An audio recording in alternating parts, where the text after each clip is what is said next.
Grand résumé stratégique. 1er au 4 février 2026. Et si un seul axe logistique venait de faire basculer tout l'Est de l'Ukraine?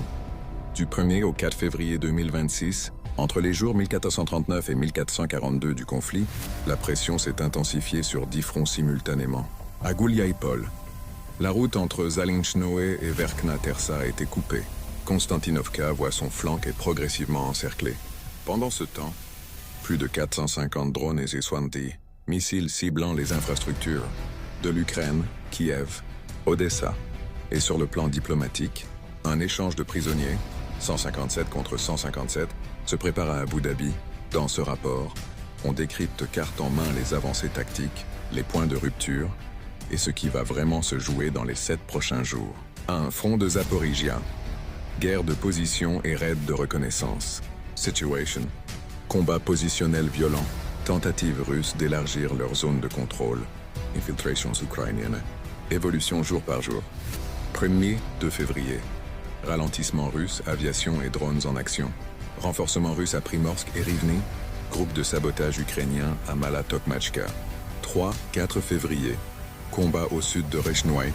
Progression russe vers Veselianka.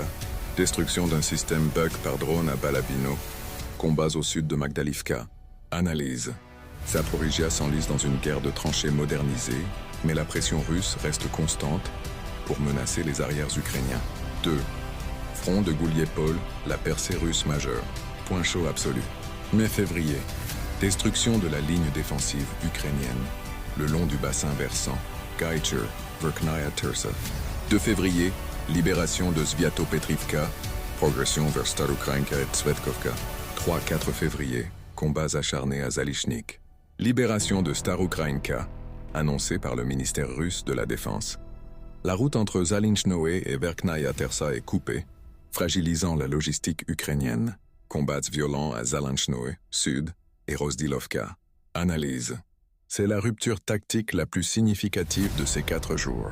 La ligne ukrainienne est entaillée profondément, ouvrant la voie à un mouvement vers Verkhna, Tersa et potentiellement à un encerclement local. 3. Krasnoarmysk. L'étau se resserre. Situation. Combat d'approche, pression sur les flancs. Frappes aériennes russes. 1er 2 février. Combat à Grichino. Statu quo sur le saillant de Dobropilia. 3 février. Frappe aérienne sur Dobropol, poste de commandement. 4 février. Combat à Sergievka sans progrès majeur. Belitsko partiellement en zone grise.